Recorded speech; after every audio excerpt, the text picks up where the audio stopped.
Добрый день, меня зовут Роберт Киракосян, я тренер по офисным и аналитическим продуктам Microsoft и Google и по Microsoft Power BI в частности. Сегодня мы с вами проведем первый урок по комплексному ABC XYZ анализу и начнем мы с XYZ анализа. XYZ-анализ – это метод классификации товаров, ресурсов или клиентов по степени стабильности и прогнозируемости спроса за определенный период. Основой для расчета служит коэффициент вариации, который показывает, насколько сильно продажи отклоняются от среднего значения. Группа X – это стабильный спрос, минимальные колебания, коэффициент вариации от 0 до 10%, прогноз точный. То есть это все, что лежит ниже вот этой вот синей линии. Здесь уже будет таблица, в которой четко написано, что обозначает вот эти X, Y, Z. Группа Y – нестабильный или сезонный спрос, колебания от 10 до 25%, прогноз средний. Это все, что лежит между вот этими вот линиями, синей и коричневой. Группа Z – непредсказуемый волатильный спрос, колебания более 25%, точный прогноз невозможен. Итак, мы сейчас с нуля построим вот такую вот, значит, таблицу, в которой мы четко напишем, к какой группе, классу относятся наши услуги, напишем, что это обозначает, построим график и проведем линии X, Y. Итак, начнем. Первое, что мы будем делать, это загружать данные. Итак, у нас есть пустой отчет, в котором мы должны загрузить наши данные. Выбираем их.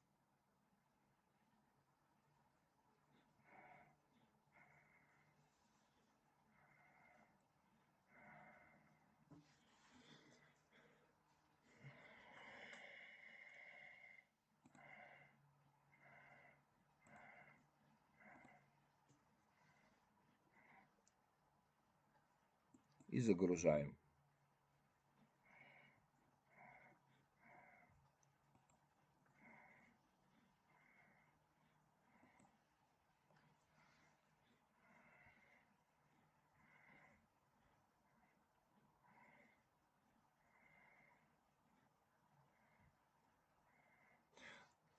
То есть сейчас наши данные загрузились. И нам необходимо изменить запрос, привести его к виду, который позволит нам проводить анализ. Выбираю «Изменить запрос».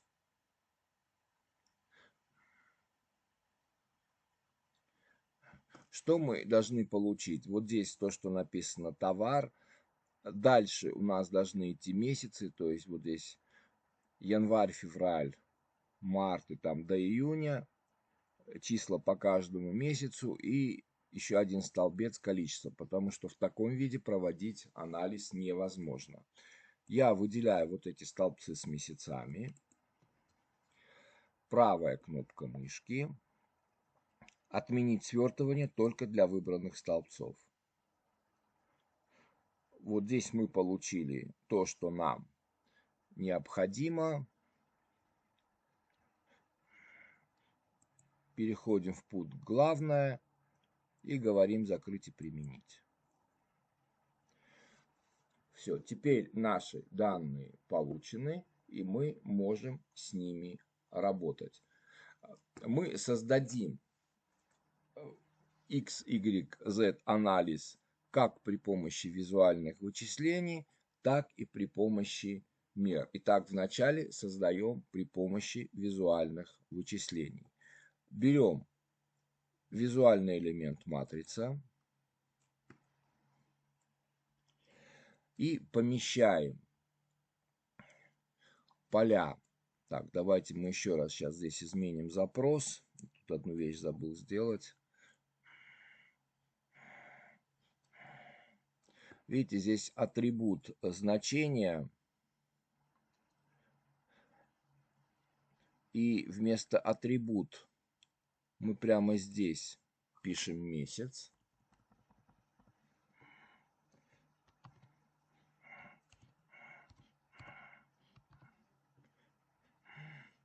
Вместо значения пишем количество.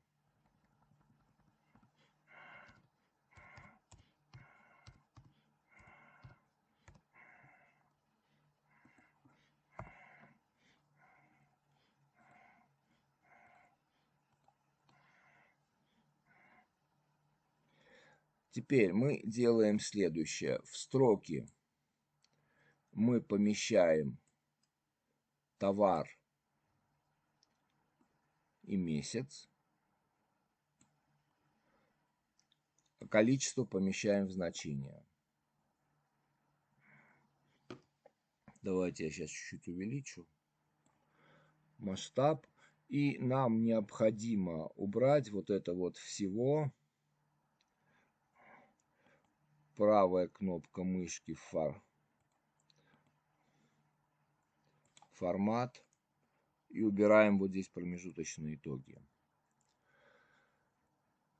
Следующее, что мы делаем, мы будем создавать визуальное вычисление. То есть нам нужно посчитать среднее, отклонение. И после этого коэффициент вариации. В зависимости от коэффициента вариации выбрать класс X, Y, Z. Вот здесь нажимаем на эти 3 точечки вычисления нового визуального элемента пользовательские. Я заранее подготовил визуальные вычисления. Сейчас я расскажу, как они работают. Функция calculate мы считаем среднее. Функция expand она считает вот для каждого вот из этих элементов.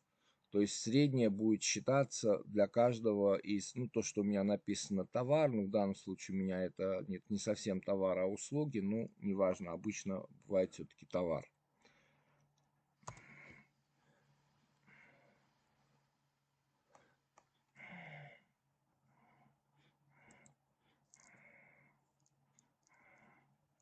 Мы завершаем режим форматирования. И возвращаемся к нашему отчету.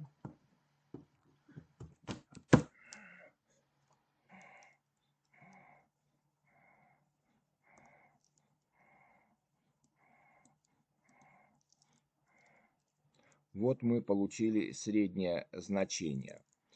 Далее, что нам необходимо сделать, это посчитать отклонения. Точно так же мы будем это делать. Здесь мы возвращаемся назад к отчету.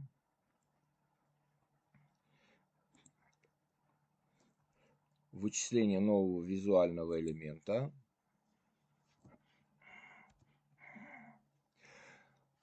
И для вычисления отклонения используется вот такая функция stdfp. Естественно, вам будет доступен файл, как с данными, так и уже готовый файл. Будут в описании к данному видео приведены все формулы. Так что вы можете либо делать это сейчас параллельно вместе со мной, либо уже брать готовые формулы. Мы получили отклонение. Следующее, что нам необходимо делать, это получить коэффициент вариации. Для получения коэффициента вариации мы делим отклонение на среднее и умножаем на 100.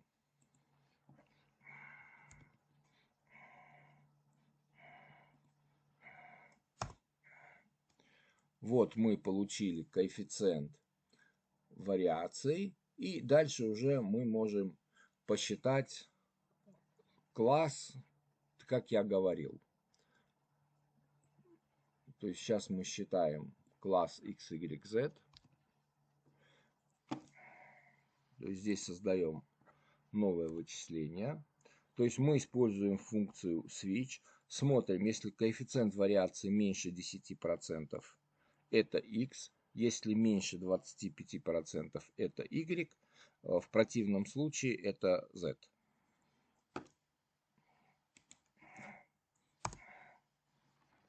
Получили здесь класс X, Y, Z. И чтобы было понятно, что это такое, мы еще поместим результат того, что все это значит. То есть то, о чем я вам говорил. То есть точно такая же будет функция switch, которая покажет нам результат.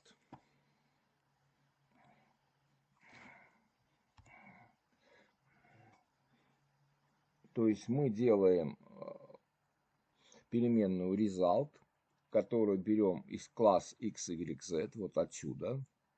И дальше мы смотрим, если result x, объяснение, что это такое, то есть мы здесь вот все получаем.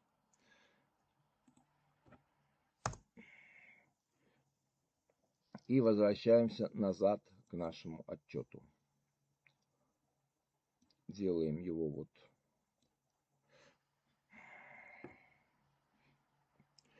побольше на страницу.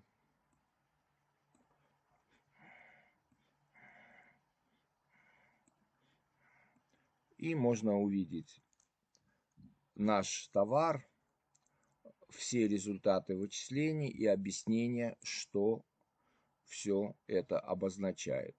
Здесь можно вот эти вот убрать.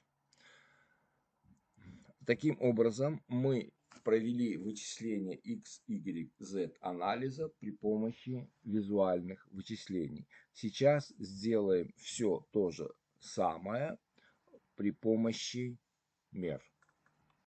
Для того, чтобы построить график, мы используем меры, в принципе, так просто удобнее, потому что нам для графика нужна по большому счету только одна мера, вот это CV, и вот эти вот две меры X и Y, это линии, которые показывают нам 10 и 25%, то есть здесь фактически просто значение. Ну и на всякий случай я создал еще одну меру x, y, z, результат строка, в котором показываю вот этот класс x, y, z, но для построения графика он, в общем-то, не нужен. Итак, что мы делаем? Мы выбираем график комбинированная диаграмма с группировкой. Помещаем по оси x товар, по оси y столбца меру CV.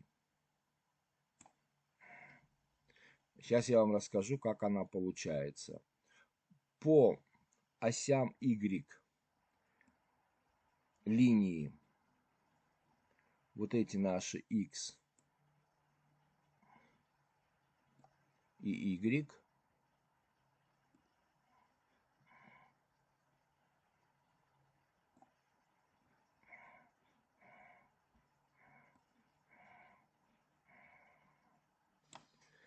и дальше сейчас я вам расскажу, как у нас получается CV. Есть некое отличие от того, как мы делали это для визуальных вычислений. Итак, переходим сюда. Используется функция Calculate, которая считает количество, и здесь невозможно применить функцию expand rows, потому что вот этих вот значений у нас нет. Используется функция all except, которая считает вот это значение отклонения для каждой группы товаров. И аналогично для среднего значения. Это вот такое отличие, то есть вместо функции expand rows используется функция фильтра all except. И мы получаем наше значение CV.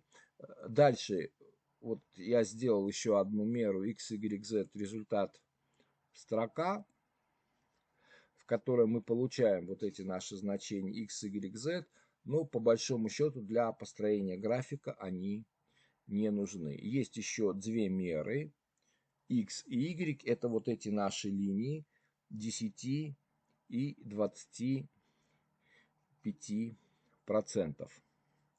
Итак, теперь мы переходим вот в эту меру CV. Формат здесь у нас процентный.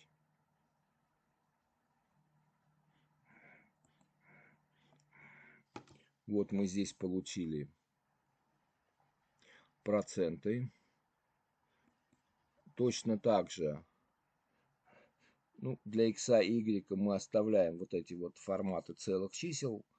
Вот здесь 10-25% они вот получатся. Ну, давайте все-таки сделаем процентный формат.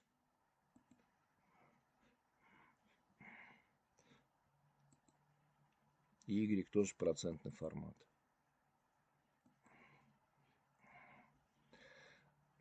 Что мы делаем дальше? Нам надо убрать все эти заголовки и вставить здесь значение. Для этого нам необходимо отформатировать нашу вот эту вот диаграмму. Итак, нам осталось только отформатировать нашу диаграмму. Мы убираем название. В принципе, если вы хотите, вы можете дать то название, которое вам нравится. Убираем условные обозначения и добавляем метки данных. Таким образом, наша задача решена. Вот здесь у нас есть линии, которые показывают X, Y, Z. Показаны проценты, то есть CV для каждого из наших товаров. Диаграмма построена. Мы решили задачу при помощи метода визуальных вычислений, это вот здесь, и при помощи мер построили график. В следующем занятии мы рассмотрим ABC анализ. Пишите, какие темы вам интересны, подписывайтесь на канал. Большое вам спасибо.